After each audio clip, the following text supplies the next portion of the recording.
A lot of times in mathematics, you will see a cubic equation like this. Now, every time you want to solve a cubic equation, a very common method is going to be synthetic division. And this is the method I will be teaching you in this video with the help of the example I have highlighted on the screen. So every time you have a cubic equation like this, your step one is you have to find values of x by trial and error method, which will satisfy this equation. So I am starting with x equal to 1. So let us take x equal to 1. And when I put x equal to 1 on the left hand side of my equation, these are the numbers I end up getting. That gets evaluated to 0, and that is equal to my RHS. So I get LHS equal to RHS, which means x equal to 1 is satisfying my equation. Now say for example, what if x equal to 1 would not have satisfied your equation? Then I would have taken the next value, that is x equal to 2. If that would satisfy, okay, I will write the same thing, x equal to 2 satisfies my given equation. If it does not satisfy, I will take the next value, x equal to 3. If that also does not satisfy, try taking x equal to minus 1, then x equal to minus 2, then x equal to minus 3. Basically, you just have to find one possible x value that will satisfy your given equation. So that is your step number 1 when we talk about synthetic division. Now we get back to this. X equal to 1 satisfies my given equation. You take 1 on the left hand side, you get x minus 1 equal to 0. So I will say that x minus 1 is a factor of the given equation. For example, x equal to minus 2 would have satisfied my equation.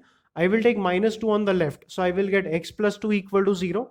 And then I will say that x plus 2 is a factor of the given equation. In general, if x equal to a satisfies the given equation, then I will say that x minus a is a factor of the given equation. To find the other factor, you have to make two lines like this. Now, when you make two lines like this, you will get a diagram of this type, where over here, you will write that number which has satisfied your equation. In this sum, x equal to 1 satisfied my given equation. So I am writing the number 1 over here.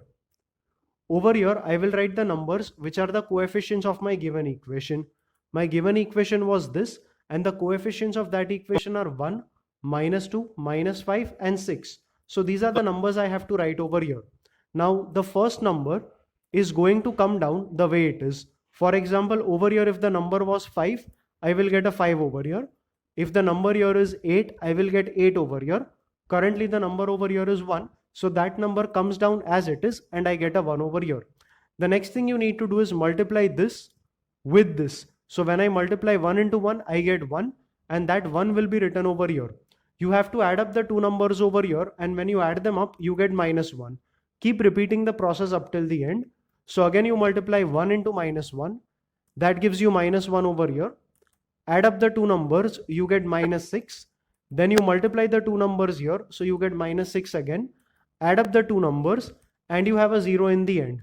The last number represents the remainder in division. If that last number is not equal to 0, then in your synthetic division, you have made some kind of a mistake somewhere. So you need to get back to the very first step and check where you have made a mistake. Currently, the number over here is equal to 0, which tells me that I am proceeding in the right manner. The numbers over here are of great significance. The numbers are 1, minus 1, and minus 6. These are the numbers that will give you the other factor.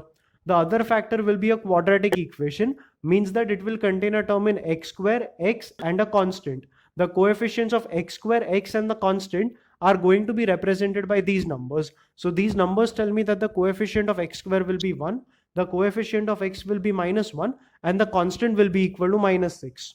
So I have my other factor as x square with the coefficient as 1, x with the coefficient as minus 1, and the constant in my equation as minus 6. So the other factor is x square minus x minus 6. Now get back to the equation that you were trying to solve.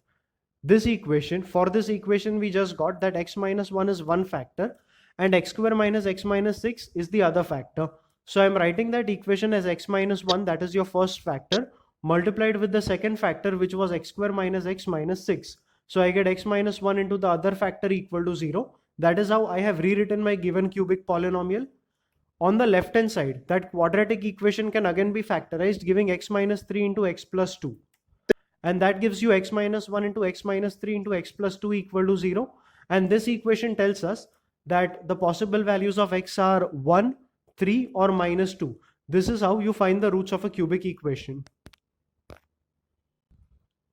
Okay, let's quickly take one more example to see how this synthetic division works. So this time I have taken a cubic polynomial x cube minus 7x minus 6 equal to 0. The first step tells you that you need to find values of x by trial and error method, which will satisfy this equation. So I am taking x equal to 1, and when I put it in my equation, the left hand side becomes 1 minus 7 minus 6, which is equal to, okay, I'm sorry for that mistake, 1 minus 7 minus 6 will be equal to minus 12, and that minus 12 is not equal to 0, which was the right hand side of your equation. So LHS is not equal to RHS, which means x equal to 1 does not satisfy the equation. Take x equal to 2. The left hand side becomes 2 cube, that is 8, minus 7 into 2, that is 14, minus 6, which is equal to minus 12. Again, not equal to the right hand side equal to 0. So again, LHS and RHS are not equal. 1 and 2 are not satisfying my equation. So let's take something in the negative side. So let's take x equal to minus 1 and check if this satisfies or no. LHS will become minus 1 cube, that is minus 1. Minus 7 into minus 1, that will be plus 7, and minus 6. Minus 1 plus 7 minus 6, yes, that is equal to 0, which is why LHS becomes equal to RHS. The RHS of the given equation was 0. If this happens, I say that x equal to minus 1 satisfies my given equation. And when minus 1 goes on the left hand side, I get x plus 1 equal to 0. So if x plus 1 is equal to 0, I say that x plus 1 is a factor of my given equation. For the other factor, what I am doing is, the value that satisfied my given equation was minus 1. So I have written it right over here. The numbers over here have been obtained from the given equation. In the given equation, the coefficient of x cube is 1. There is no term in x square. So I have to take the coefficient of x square equal to 0. The coefficient of x is minus 7 and the constant is minus 6. So the numbers I get are 1, 0, minus 7 and minus 6. The first number 1 is going to come down the way it is. So the number I have over here is 1. I have to multiply minus 1 with 1. That gives me minus 1. I have to add up 0 and minus 1. That gives me minus 1. Minus 1 into minus 1 gives me 1. Minus 7 plus 1 will be equal to minus 6. Minus 1 into minus 6 will be equal to 6. And minus 6 plus 6 will be equal to 0. Since I get a 0 over here, I conclude that I am proceeding in the right way. And these numbers, that is the numbers to the left of 0, which are 1, minus 1 and minus 6, are going to give me the other factor. So the other factor is a quadratic equation having the coefficient of x square as 1, the coefficient of x as minus 1, and the constant as minus 6. So the other factor is x square minus x minus 6. This was your given equation, and one of the factors is x plus 1, the other factor is this. So I write that given equation as x plus 1 into x square minus x minus 6 equal to 0. When you factorize x square minus x minus 6, you get x minus 3 into x plus 2, and that gives you this on the left hand side. Now from here you can say that x equal to minus 1 or x equal to 3 or x equal to minus 2 are the possible solutions for the given cubic equation. So this is something about synthetic division. I hope the concepts of synthetic division are clear to all of you. Thank you for watching this video, and I hope it was useful in your preparations.